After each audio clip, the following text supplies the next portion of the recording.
আসসালামু আলাইকুম। আজকে আমরা আরেকটা গুরুত্বপূর্ণ মেডিসিন সম্পর্কে আলোচনা করব, সেটা হচ্ছে রূপা। রূপা ট্যাবলেট কি, কেন, কিভাবে, কতটুকু পরিমাণ খাওয়া উচিত এ সম্পর্কে আপনারা অনেকেই অনলাইনে সার্চ করছেন। তাই ভাবলাম এই বিষয়ে একটা গুরুত্বপূর্ণ ভিডিও তৈরি করি। তো রূপা এটি হচ্ছে একটা ব্র্যান্ড নেম। এটা সাধারণত এরিস্টো ফার্মা উৎপাদন করে থাকে। আর এটা যে উপাদান বা যে জেনেরিকের সেটি হচ্ছে রূপাটাডিন। যদিও রূপাটাডিন এই জেনেরিকে অনেক প্রতিষ্ঠান বিভিন্ন মেডিসিন প্রস্তুত করে থাকে, তবে বাজারে প্রচলিত রূপাটাডিন গ্রুপের মেডিসিন গুলোর মধ্যে সবচেয়ে জনপ্রিয় হচ্ছে রূপা। এর দ্বিতীয় অবস্থানে রয়েছে রূপাডিন, তৃতীয়তে রয়েছে রুপিন। এছাড়া ডিউভেন্ট, ডিপা, রোসেলা, রূপামিন, রেপোট্রল বিভিন্ন নামে আসলে এই মেডিসিনটি বাজারে পাওয়া যায়, তবে সবচেয়ে জনপ্রিয় হচ্ছে এই রূপা। আপনারা দেখছেন মেড রিভিউ, মানে মেডিসিন রিভিউ। মেডিসিন সংক্রান্ত আলোচনা নিয়মিত পেতে চ্যানেলটি সাবস্ক্রাইব করে রাখতে পারেন। যেহেতু বাজারে সবচেয়ে জনপ্রিয় হচ্ছে রূপা, তাই আজকে রূপা সম্পর্কে আলোচনা করছি। তো এটার নাম, জেনেরিক নাম সব জানলেন। এখন আমরা এটি কেন ডাক্তারগণ প্রেসক্রাইব করে থাকে সেটা সম্পর্কে আলোচনা করব। মূলত রূপাটাডিন হচ্ছে এক ধরনের অ্যান্টি হিস্টামিন জাতীয় ঔষধ। তবে আমরা অ্যান্টি হিস্টামিন জাতীয় যত ঔষধ চিনি তার মধ্যে এটা বর্তমান সময়ে সবচেয়ে আধুনিক অ্যান্টিহিস্টামিন। যেমন সিটিরেজিন, লিভোসিটিরেজিন, ফেক্সোফেনাডিন এসব খেয়ে যাদের চুলকানি ভালো হচ্ছে না তারা এই রূপাটাডিনটা সেবন করতে পারেন, বা অ্যালার্জি ভালো হচ্ছে না তারা রূপাটাডিন সেবন করতে পারেন। এছাড়া বিভিন্ন অ্যান্টিহিস্টামিন ওষুধ খাওয়ার পরে আমাদের ঘুমের সমস্যা হয়। এই ঘুমের সমস্যার সমাধানের জন্য আপনি এই রূপাটাডিন খেতে পারেন, এক্ষেত্রে আপনার ঘুমের সমস্যা হবে না। রূপাটাডিন মূলত যেই কাজের জন্য বেশি প্রেসক্রাইব করা হয় সেটা হচ্ছে সিজনাল এবং পিরিনিয়াল অ্যালার্জি, সেই সাথে আর্টিকারিয়া। যাই হোক, অ্যালার্জি জনিত সমস্যার কারণে আপনার যত ধরনের সমস্যা হতে পারে সেগুলো থেকে পরিত্রাণ পাওয়ার জন্য আপনি এই রূপাটাডিনটি খেতে পারেন। সাধারণত ডাক্তারগণ সেজন্য এটি প্রেসক্রাইব করে।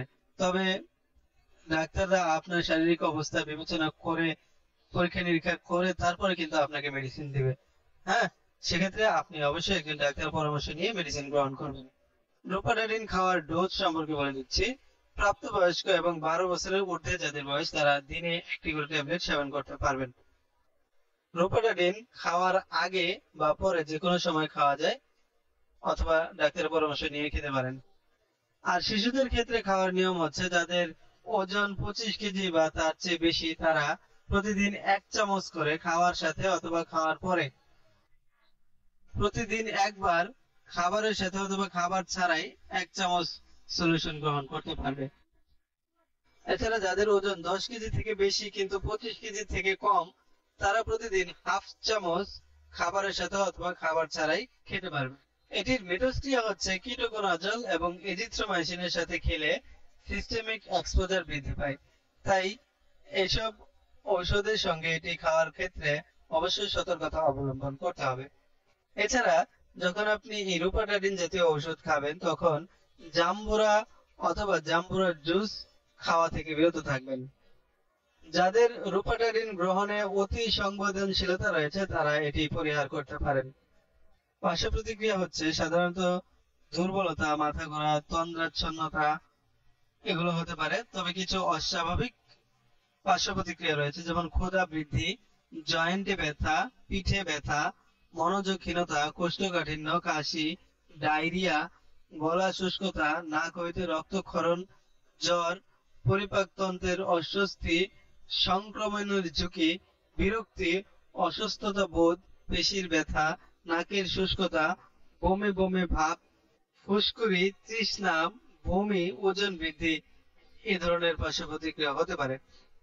তারপরে আরো কিছু বিরল পার্শ্ব প্রতিক্রিয়া রয়েছে যেটা আসলে তেমন একটা দেখা যায় না, যেমন বুক ধড়ফড় করতে পারে, হৃদস্পন্দন বেড়ে যেতে পারে। সবচেয়ে বেশি যেটা দেখা যায় সেটা হচ্ছে তন্দ্রাচ্ছন্নতা। গর্ভাবস্থা এবং স্তন্যদানে এটি খাওয়া যাবে কিনা। গর্ভবতী মহিলাদের ক্ষেত্রে পর্যাপ্ত এবং সুনিয়ন্ত্রিত তথ্য নেই। ব্রণের ক্ষতির চেয়ে যদি ঔষধ সেবনে উপকার বেশি হয় তাহলে এটি ব্যবহার করা যায়, তবে অবশ্যই ডাক্তারের পরামর্শ নিয়ে করতে হবে। এছাড়া মাতৃদুগ্ধে নিঃসৃত হয় কিনা তাও জানা যায়নি। তাই মাতৃদুগ্ধদানকালে রোপাটাডিন সাবধানতার সাথে ব্যবহার করা উচিত। যে কোনো মেডিসিন গ্রহণ করার পূর্বে অবশ্যই একজন বিশেষজ্ঞ ডাক্তারের পরামর্শ নিয়ে তারপরে মেডিসিন গ্রহণ করবেন।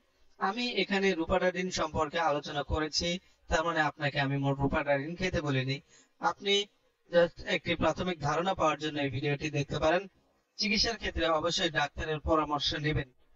অনলাইনে ভিডিও দেখে আত্মীয়-স্বজনের পরামর্শ শুনে অথবা নিজের মতো করে যে কোনো মেডিসিন গ্রহণ করবেন না। আশা করছি ভিডিওটা আপনাদের কাছে ভালো লাগবে। ভালো লাগলে লাইক, কমেন্ট, শেয়ার এবং সাবস্ক্রাইব করতে একদমই ভুলবেন না। দেখা হবে আবারও ইনশাআল্লাহ। আল্লাহ হাফেজ।